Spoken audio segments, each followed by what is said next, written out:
then it need to be processed. For example, after processing, the diamond become like this. And you can see in diamond there is a glitter, there is beauty, there is attraction, there is strength, and all these things you will find. And this will come only after processing. Before processing, it is just like an ordinary stone. And in order to process this stone, what is required is, you require a skill, you require expertise, how to process it. Everybody cannot process the stone into diamond, cannot convert the stone into diamond. It needs expertise and it needs a kind of experience to do that. And this experience you have to learn.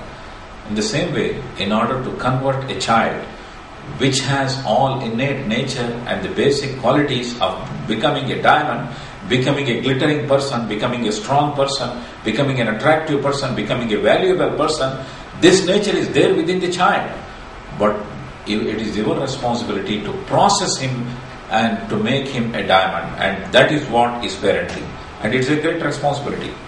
Today you can see that child will encounter a lot of exposure when he goes to the outer world. When is child going to the outer world? When he is 3.5 years old, he is going to the school for kindergarten. And he will meet relatives, he will see various media, and he will interact with his family, he will interact with society. And today, media is the biggest challenge.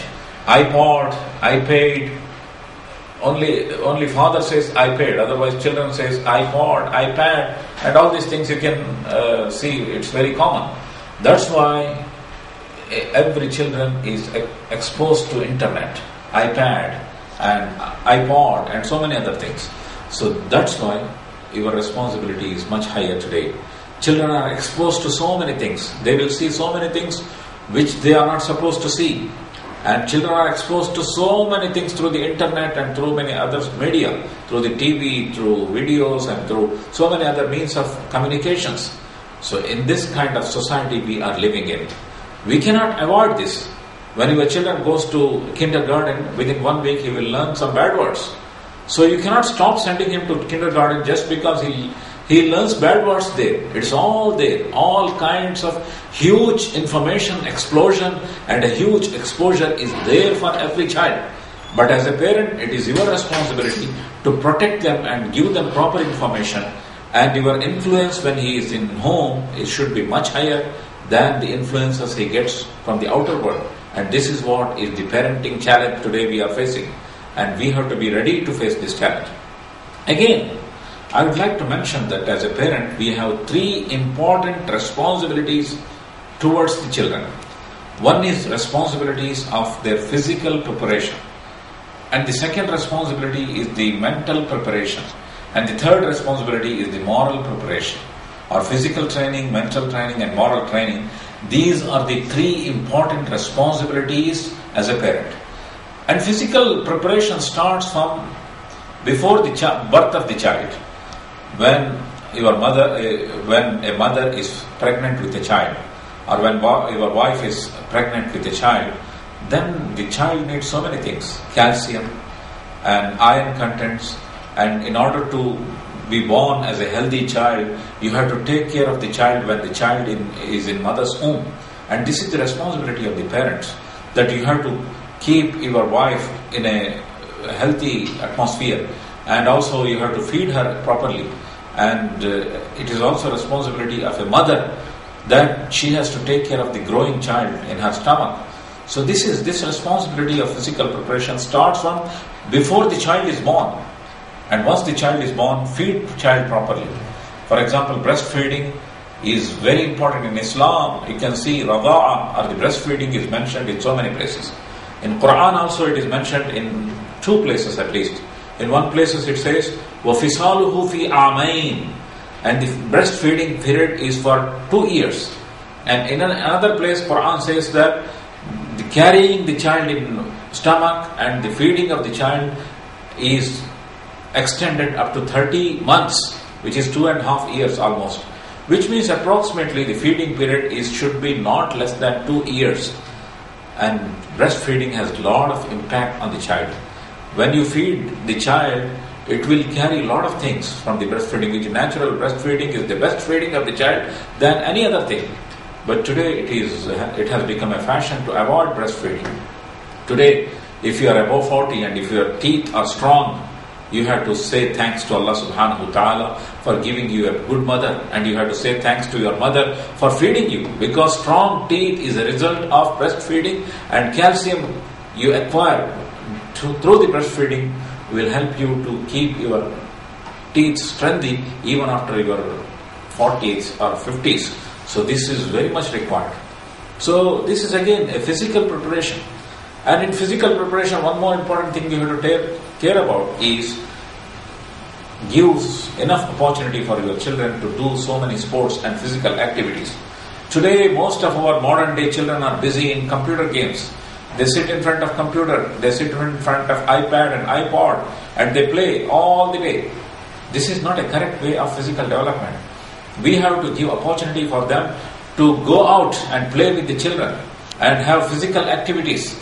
Prophet Muhammad sallallahu alaihi wasallam said, train your children in swimming and archery, sports of value in life.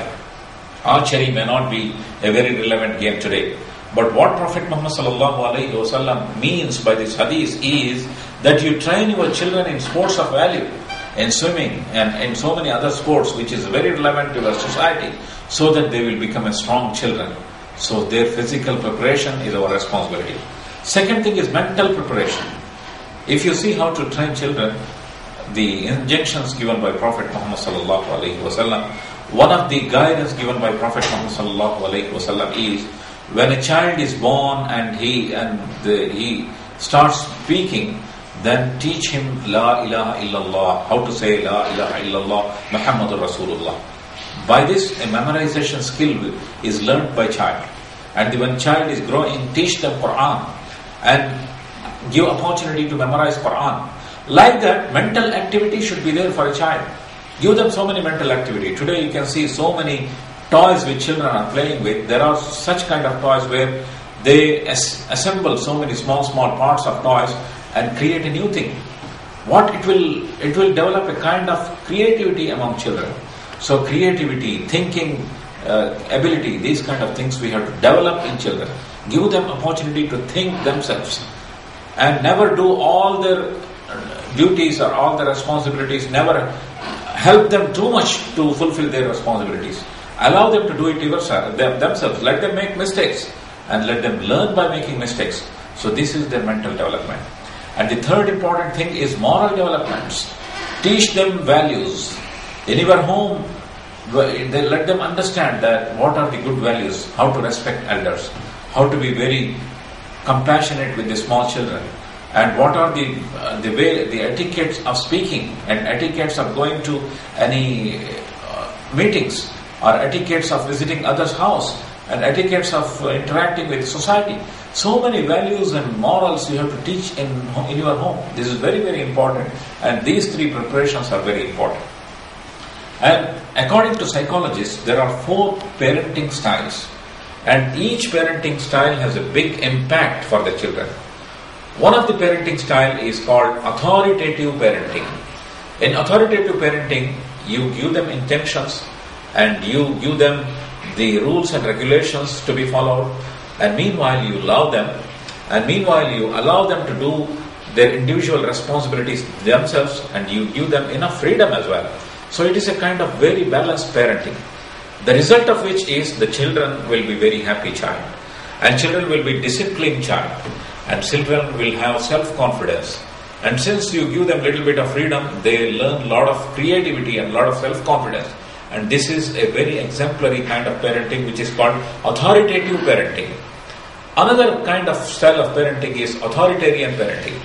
Authoritarian parenting means you are very autocratic and you give them instructions and you are caring about your emotions very much than their emotions. And you do not sometimes never care about their emotions, never care about their instincts. And this is called authoritarian parenting.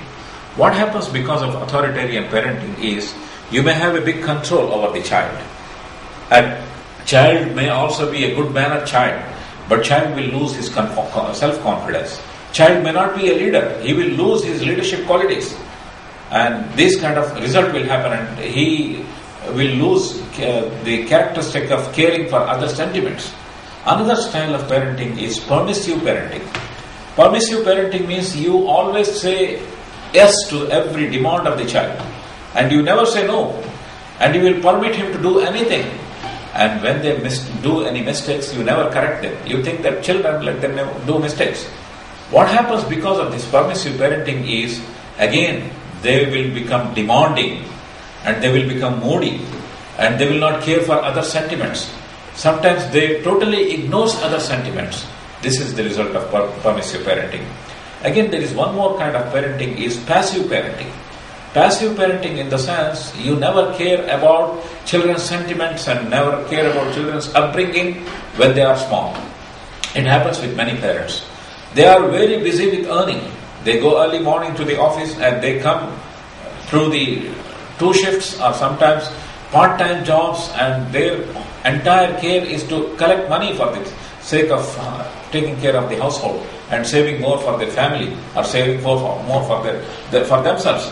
They never spend much time with their families. It is called passive parenting. And wife is busy, mother is busy in cooking and taking care of the household affairs and other things. So children are deprived from the parental care. And because of it, what happens is, again, children will not develop a nature of love, and they are not concerned about the sentiments of others. And again, so many leadership qualities and values which they have to learn from their parents, which they will never learn. So these are the results happen because of the parenting styles. So here you can see 3 basic parenting styles. Out of them, the moderate one and the best one is the authoritative parenting, where you love them and you regulate them and you give them rules and regulations as well. Whereas in authoritative parenting, what you can see is only rules and regulations. There are no love and no caring for sentiments. In the meantime, permissive parenting, you can see only love. Other than love, all other things are negative. So all these, among the 3 or 4 parenting styles, the best one and the very exemplary one is the authoritative parenting. And every parenting style has its product and result. When a child, you can see that child is a very passive child. And child is a passive child because of your authoritarian parenting. Passive child is a product of authoritarian parenting. Again, when you say that my child is very cooperative with others and very good-natured child, that is because of your authoritative parenting. If your child is very passive, then it is a result of your authoritarian parenting. Child will be very cooperative when your parenting style is an authoritative parenting. And again, if your parenting style is a permissive parenting, then child will be rebellious. So rebellious child, cooperative child, passive child, all is a result or a product of your parenting styles. Again, one more important thing I would like to mention, which is do not pamper them too much. I would like to give you an example that a biology professor was teaching his children, and he was showing a demonstration of how butterfly comes out of cocoon. Before butterfly comes out of a cocoon, there are 3 stages. First, it will be a caterpillar, then it will be converted into cocoon, and from the cocoon, it will come out as a butterfly. This is a lengthy process. And the process of coming out of cocoon as a butterfly is a very hard process. Biology professor was showing a cocoon, and he was asking his students, to see that cocoon, how the butterfly comes out, and to write down all the observations. Students were seeing this process, and one of the child was very courteous towards butterfly because it was struggling hard to come out, and it was feeling much hardship to come out. So a student thought that why should not I assist the butterfly, and it opened cocoon little bit. But what happened is the butterfly came out very quickly, but soon after some time it died. When the professor came again to see the observation, professor asked who opened the cocoon. Then one child accepted that I was feeling very courteous towards the butterfly because it was feeling much hard to come out, so I assisted it. Then biology professor said, you not only assisted it, you killed it. Because by the hardship